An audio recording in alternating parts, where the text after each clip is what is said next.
வலைக்கும் உங்கள் பீமாசா சமையல் எல்லோரும் எப்படி இருக்கீங்கப்பா? நல்லா இருக்கீங்களா? நாங்கள் நல்லா இருக்கோம், நீங்களும் நல்லா இருக்கணும். எல்லாரோட துவா கேட்டுருக்கேன். இன்றைக்கி நம்ம என்ன பண்ண போகிறோன்னா ஒரு எறா பிரியாணி பண்ண போகிறோம். எப்படி வாங்க பார்க்கலாம், வீடியோக்குள்ளே போகலாம். இப்போது ஒரு 200 ரீஃபண்ட் ஆயில் ஊற்றுறோம். அடுத்தது அதே எண்ணெயில் ரொம்ப இலை இருந்தால் போடுங்க, இல்லாட்டா விட்டுருங்க. நல்லா எண்ணெய் காயிட்டோம். இப்போ பிரியாணி மசாலா, பட்டை, ஏலக்காய், அன்னாச்சப்பூ, ஜாதி பத்திரி, கிராம்பு, மருதாணி முட்டை எல்லாம் போட்டாச்சு. ஏலக்காய், பட்டை, ஏலக்காய், கிராம்பு எல்லாம் போட்டுட்டோம். அது நல்லா வாசனை வருது.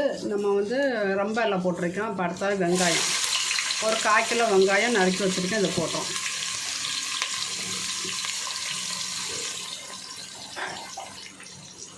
இதாங்க ரொம்ப இலை, தெரியாதவங்க பார்த்துக்கணுங்க. இதான் ரொம்ப இலை. இது அவ்வளோ சூப்பர் வாசனையாக இருக்குங்க. நம்ம எண்ணெயில் போட்டு பொரிச்சாலே வேறு எதுவுமே போட வேண்டாம். அவ்வளோ டேஸ்ட்டாக இருக்கும், அவ்வளோ மணமாக இருக்கும். ஒரு 5 பச்சை மிளகாய்,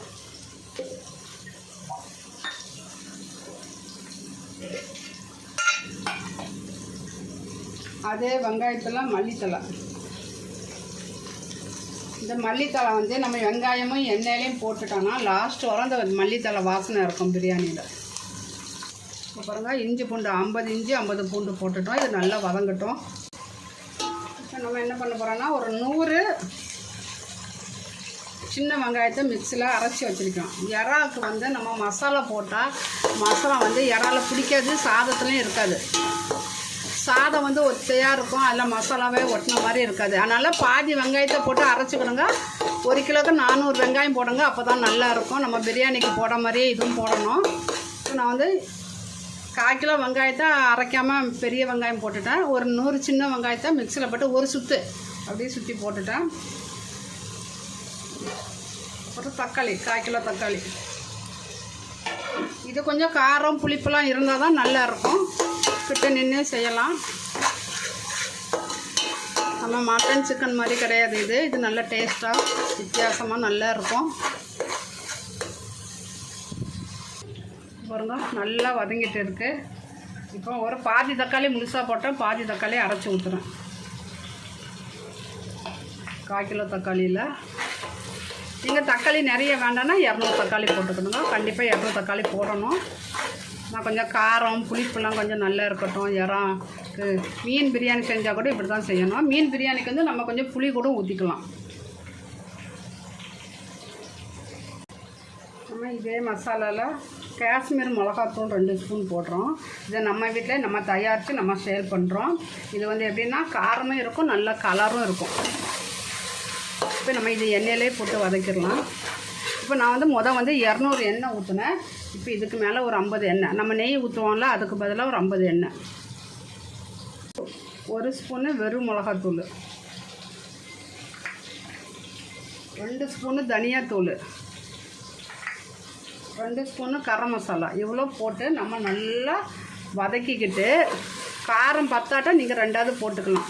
இது 1 கிலோ அரிசிக்கு நான் அளவு சொல்கிறேன். ஏன்னா ஒவ்வொரு ஊர்லேயும் மிளகாத்தூள் ஒவ்வொரு வித்தியாசமாக இருக்கும். காரம் கூட இருக்கும், கம்மியாக இருக்கும். சில பேர் நீட்டு மிளகா அரைச்சிருப்பாங்க, காரம் கம்மியாக இருக்கும். குண்டு மிளகா அரைச்சிருந்தால் காரம் கூடுதலாக இருக்கும். நம்ம எல்லா மசாலாவும் நம்ம சேல் பண்ணுறோம், அதனால் நமக்கு எல்லாம் எப்படி இருக்குன்னு அளவு தெரியும். இப்போ 2 ஸ்பூனு சோம்புத்தூள் போட்டுடலாம். அதுவும் நம்ம வீட்டில் தயாரித்து நம்ம சேல் பண்ணுறோம்.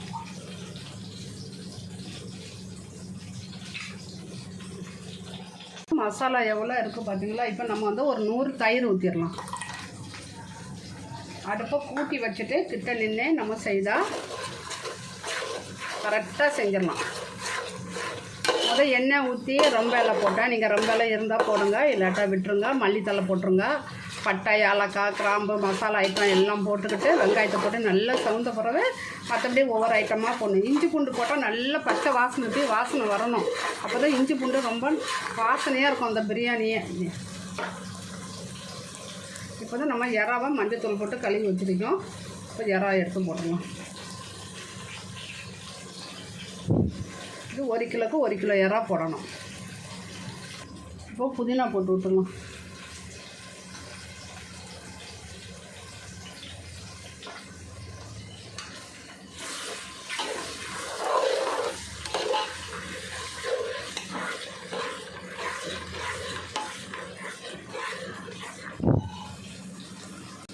ஒரு 3 ஸ்பூன் மிளகா சாரி உப்பு போட்டுறேன். உப்பு வந்து பார்த்து போடுங்க, பத்தாட்டா 2வது போட்டுக்கலாம். நான் டாட்டா உப்பு போடுறேன், நல்ல சுள்ளுன்னு இருக்கும், சுருக்குன்னு இருக்கும். நான் எதை சமையல் செஞ்சாலும் உப்புன்னு சொல்லிகிட்டே இருக்காங்க வீட்டில். இப்போ இது நல்லா கொதிக்கட்டும், நம்ம வந்து தண்ணி ஊற்றிடலாம் வந்து. நான் மட்டன் பிரியாணி சிக்கன் பிரியாணிக்கெலாம் வெறும் மிளகாத்தூள் மட்டும் தான் போடுவேன். இதுக்கு தான் எல்லா ஐட்டமும் போட்டிருக்கேன். ஆனால் இது மீன் மசாலா, நமக்கு இதில் எண்ணெய் சத்தே இருக்காது தரால. ஆனால் கொழுப்பு இருக்கும் சொல்லுவாங்க. 1க்கு 2 தண்ணி ஊற்ற போகிறேன். 1 ஊற்றிட்டா இன்னொன்று ஊற்ற போகிறோம். இது வந்து இந்த சட்டிக்கு 1 சட்டி அரிசி இருந்துச்சு, இப்போ 2 தண்ணி ஊற்றிட்டேன். இப்போ நம்ம வந்து உப்பு புளி காரம்லாம் எப்படி இருக்குன்னு பார்க்கணும். சரி, நான் பிரியாணி அரிசி போடுறேன். நல்லா தண்ணி கொதிச்சிருச்சு.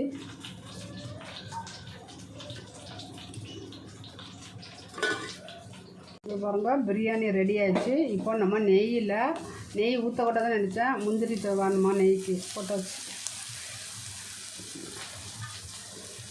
நீங்களே இதே மாதிரி செஞ்சு சாப்பிட்டுட்டு எப்படி இருக்குன்னு சொல்லி கமெண்டில் சொல்லுங்கள். என் வீடியோவுக்கு சப்போர்ட்டு கொடுங்க. ஃபஸ்ட்லேருந்து லாஸ்ட்டு வரை நீங்கள் பாருங்கள். பார்த்தா தான் உங்களுக்கு புரியும் அளவு. நம்ம வந்து இதில் பாதி வைக்கணும்னா நான் எவ்வளோ அளவு போட்டோனோ அதில் பாதி போட்டுக்கிடுங்க. கால்வாசி வைக்கணும்னா கால்வாசி வச்சுக்கிட்டுங்களாம். நம்ம வந்து யாரெல்லாம் சப்ஸ்கிரைப் பண்ணலையோ அவங்கெல்லாம் சப்ஸ்கிரைப் பண்ணுங்கள், லைக் பண்ணுங்கள், கமெண்ட் பண்ணுங்கள், ஷேர் பண்ணுங்கள். ஃபஸ்ட்லேருந்து லாஸ்ட் வரையும் வீடியோ பாருங்கள். அஸ்ஸலாமு அலைக்கும். நான் ஒரு நல்ல வீடியோடு சந்திக்கிறேன்.